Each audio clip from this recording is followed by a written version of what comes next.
Un coucher de soleil magnifique.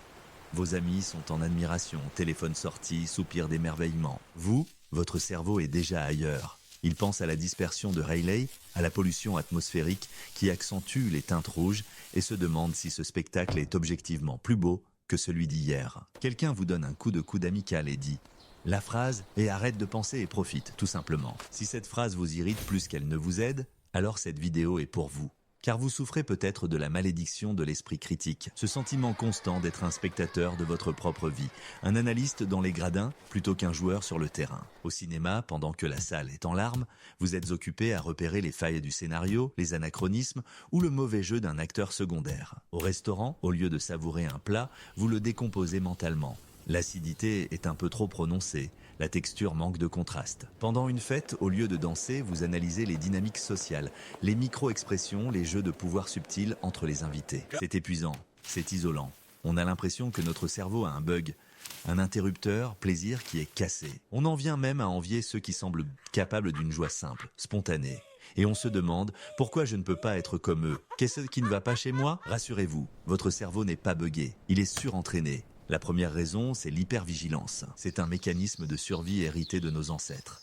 Leur cerveau était programmé pour repérer le moindre bruit suspect dans les buissons, la moindre baie anormale, la moindre faille dans le plan de chasse. Ceux qui analysaient à trop ont survécu. Ceux qui se contentaient de juste profiter de la cueillette, un peu moins. Votre cerveau a conservé ce logiciel. Pour lui, une incohérence dans un film est une menace. Une saveur incorrecte est un danger. Il ne sait pas faire la différence. Il est en alerte constante. Deuxième explication, le besoin de cognition. C'est un trait de personnalité. Certains d'entre nous aiment tout simplement réfléchir, analyser, résoudre des énigmes. Ce n'est pas une question d'intelligence ou de QI, mais de plaisir. Vous ressentez une satisfaction à comprendre le comment et le pourquoi des choses. Le problème, c'est quand cette faim intellectuelle n'est pas nourrie par de vrais problèmes. Elle se jette sur la première chose venue, votre dîner, votre série télé, vos vacances. Enfin, il y a la malédiction du savoir. Une fois que vous savez comment fonctionne un tour de magie, il perd sa magie. C'est pareil pour tout. Le musicien entend les progressions d'accords au lieu de la mélodie. Le designer graphique voit les mauvais alignements au lieu de l'image. Le cuisinier goûte le déséquilibre des saveurs au lieu du plat. Votre savoir a érigé un mur de verre entre vous et l'expérience brute, naïve. Vous ne pouvez plus ne pas savoir. Prenons l'exemple de Marc, le cinéphile. Il regarde un film avec sa copine, Chloé, une scène émouvante. Chloé est en larmes, totalement immergée. Marc, lui, murmure. Classique. Le travelling compensé pour créer le vertige. Spielberg l'a fait en 75. Et puis la musique est beaucoup trop forte, c'est de la manipulation émotionnelle grossière. Marc n'est pas plus intelligent. Son esprit critique est juste coincé en mode on. Il voit la technique là où Chloé ressent l'émotion. Alors, que faire? Faut-il écouter ses conseils et arrêter de penser? Est-ce seulement possible?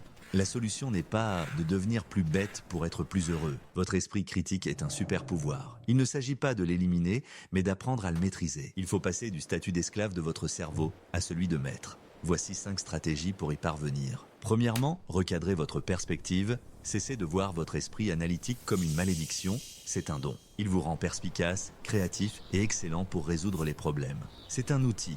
Un bon artisan sait quand utiliser son marteau et quand le laisser dans sa boîte. Exercice pratique. Chaque soir, notez 3 situations où votre esprit critique vous a été utile aujourd'hui. Renforcez son association avec le positif. Deuxièmement, planifiez du temps sensoriel. Pas du temps stupide, du temps sensoriel. Des moments où l'analyse est consciemment interdite. Cela peut être 15 minutes à écouter de la musique sans juger la structure, ou 30 minutes de marche en vous concentrant uniquement sur la sensation de vos pieds sur le sol. Au début, ce sera difficile. Votre cerveau va se rebeller, il va crier « Analyse-moi ça, c'est ennuyeux, ignorez-le ». C'est un muscle qui a besoin d'entraînement. Troisièmement, adoptez le principe du suffisamment bon.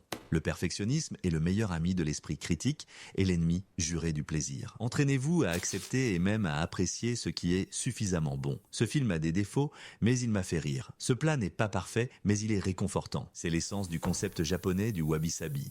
Trouver et célébrer la beauté dans l'imperfection. Une tasse légèrement ébréchée peut être plus intéressante qu'une tasse parfaite. Quatrièmement, canaliser l'énergie. Votre cerveau a un besoin insatiable d'analyser. Donnez-lui un vrai projet à dévorer. Au lieu de critiquer passivement un film, écrivez une critique construite. Au lieu de déconstruire un plat, apprenez à cuisiner. Au lieu d'analyser les dynamiques sociales, lisez un livre de sociologie. Transformez la critique passive en création active. Votre esprit sera tellement occupé par ces grands projets qu'il n'aura plus l'énergie de gâcher les petits plaisirs. Cinquièmement, priorisez la sensation sur l'intellect. C'est la technique la plus concrète à utiliser dans l'instant. Quand vous vous surprenez à analyser, utilisez la technique de pleine conscience 5-4-3-2-1. Nommez mentalement 5 choses que vous pouvez voir, 4 choses que vous pouvez sentir, comme le tissu de vos vêtements ou le vent sur votre peau. 3 choses que vous pouvez entendre, 2 choses que vous pouvez sentir avec votre odorat, et une chose que vous pouvez goûter. Cet exercice force votre cerveau à quitter le mode abstrait de l'analyse pour revenir au mode concret des sens. Il vous ancre dans le présent. Votre esprit n'est pas votre ennemi. C'est un instrument incroyablement puissant. Vous n'avez pas besoin de le réparer. Vous devez apprendre à en jouer. Savoir quand utiliser sa précision analytique pour créer, résoudre et comprendre. Et savoir quand le mettre en sourdine pour simplement ressentir, expérimenter et vivre. La véritable intelligence, ce n'est peut-être pas de penser constamment, mais de savoir quand il est temps d'arrêter de penser. Alors, la prochaine fois, face à ce coucher de soleil, donnez à votre cerveau la permission de se taire, juste pour un instant, et voyez ce qu'il se passe.